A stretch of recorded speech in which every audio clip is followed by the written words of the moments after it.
Dudley Dawson is with us, reporter for Hawgs Illustrated. You can also read him at Whole Hog Sports. He is the Bionic Man, brand new knee. Dudley, how's the knee treating you? Or I don't know if you're up and walking right now, but how you feeling, man? Yes, I am walking. I'm, trying to, get going as quick as I can, and I guess I'm as good as a guy with the new knee and a 60-year-old fan of the Dallas Cowboys can be at this point in his life, so. That's well said. Well, I'm glad to know that it's in a good body. So I want to ask you about the basketball game from Saturday against Mizzou. It had a fluky feel, but a little bit of an ish at the end of that, because I think the idea of this team's weakness around the rim being exacerbated by Justin Smith's injury, and you don't know who can fill that role, that also was fairly obvious from Saturday, along with the thought that, for me, Dudley, nobody shoots 26%. That's why it felt fluky. Yeah, that was two of the strangest basketball games I've ever seen played in a week, in essence of being so different. I mean, they could have kicked the ball at times and it would have went in at Auburn. And then they could, as you saw with layups and dunks, they just could not get the ball in the hole, and it became infectious or contagious or whatever word you want to use there. That usually when people see the ball going through the basket, it makes them and their teammates feel better, and it just continued to not go through there. At 45, when they were down 45-40 and made a little run there, I thought, well, it'd be amazing if they were able to come back and win this. Certainly didn't deserve to, but obviously ended like it did. But Smith is a very good player, but that and certainly you would think that he would have been able to score him some points, get him some rebounds, play some defense in there, at least made them better. But then again, it's been a weird year. It's been a weird season. I'm not going to get too overwrought about one game, just like I didn't get too over excited about the 9 that they won.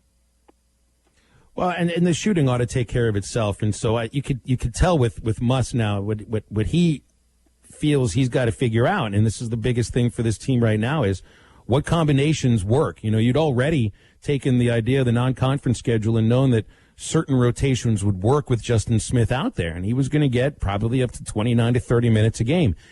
He's not an option now, and Muss says we can't worry about him. We got to figure out what works. Who can fill that sort of role, or is this just a team right now that's going to have to play with the thought that we're just not very good around the rim finishing?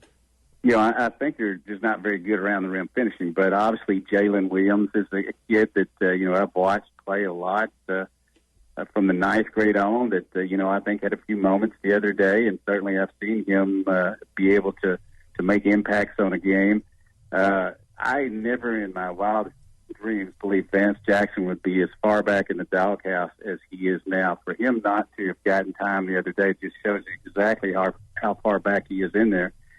And I don't know the situation there. I mean, he's 6'9", he's 230. Yeah, he's never been known as an interior plus guy, but at the same time, if you're 6'9", 230, and you can't get in the ball game when all these other guys are not scoring and not playing well, you wonder what's going on there. So, I think they probably had a Sunday come to meeting practice yesterday, and you probably challenged the heart of every player in there, including, let's be honest, Desi had one of his bad games. Connor did not have a great game. Those are two guys that, for the most part, you've been able to count on. I think it was one of those times yesterday when you get paid that amount of big money to be a coach.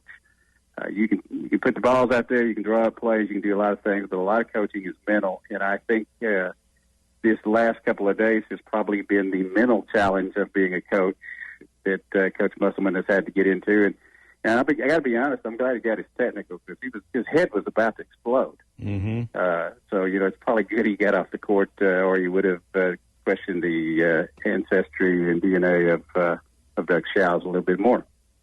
if there's a player on this team offensively that can do some, I guess, taking over, for lack of a better term, it's got to be Moses Moody. You know, Desi can do it sometimes, but he's too streaky, and I think that's obvious by now. In his third year, that might not change. I think Vanover also is streaky. You know, Moses gets to the foul line so much. He's so great off the bounce, has the sweet stroke. You know, 18 points, but 4 of 15 shooting against Mizzou. I know he had a double-double, and that's nice and a really good rebounder, but I feel like, you know, he's the best player on this team. And I think that's going to have to show in the next 3 weeks. He's probably going to have to be better than he's been. Yeah, I certainly agree with you. There's a reason he's projected as a first-round pick, whether it's going to be this year or the following year, you know, when he decides to come out. But he has an all-around very good game.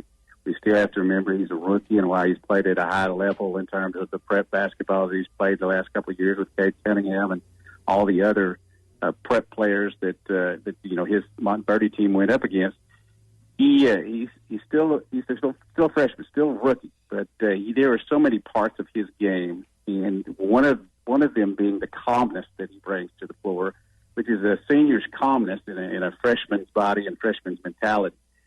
I've been talking, you know, all season about how there's going to have to be an alpha male that takes over. We know very well who it was last year, even though Isaiah Joe was a great player and is now in the NBA.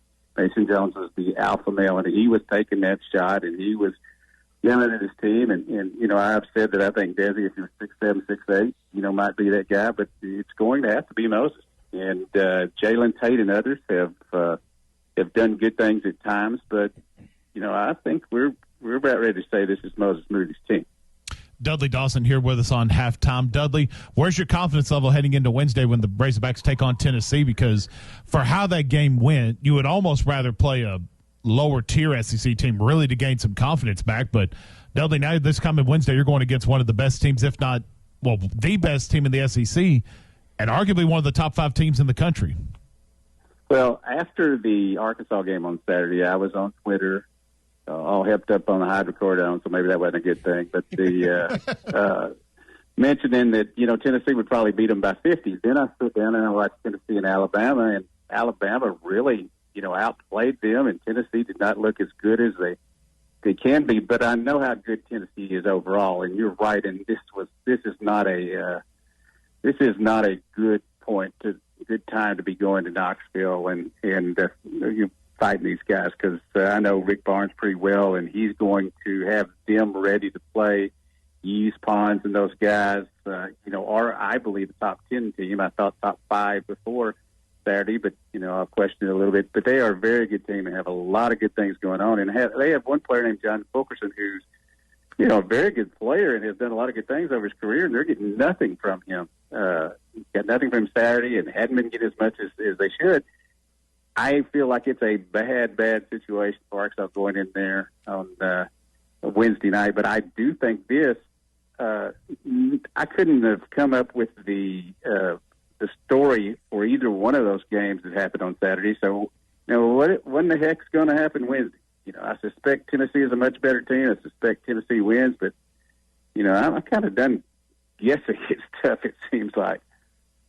You never know. I mean, you're right. You never know what could very well happen, and very well could end up being where Arkansas just shoots like they did against Auburn. You never know what could thing happen. What positives, though? We've obviously touched on all the negatives with the lack of offense and the lack of inside presence.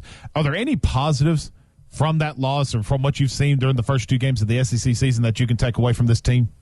I would say 3 things. Number one, the thing I noticed most on Saturday, outside of the obvious factors, were that to go back to a Nolan saying, Devo Davis touches a lot of balls. I mean, he is a guy who's got out there, and who you know, Arkansas did force 21 turnovers, and I think he was a factor in at least 4 or 5 of those.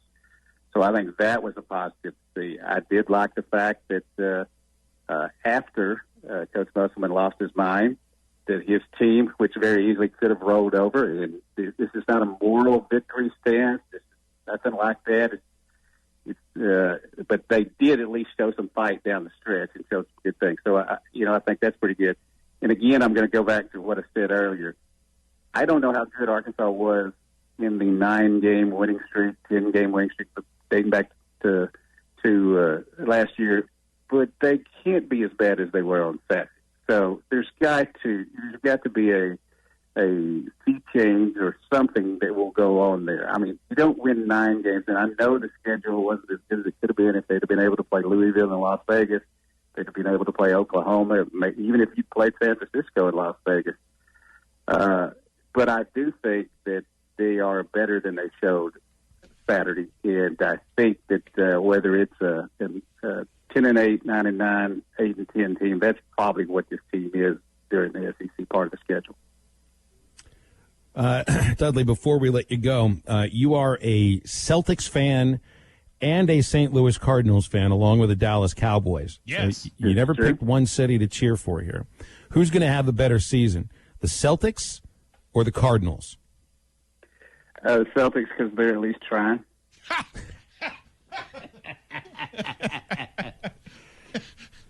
I mean, let's be honest. So now you know what it feels like. Now you know what it feels like to be a Pirates fan, my friend. Welcome to my world. NL Central has basically said, "I don't want it. You spend some money.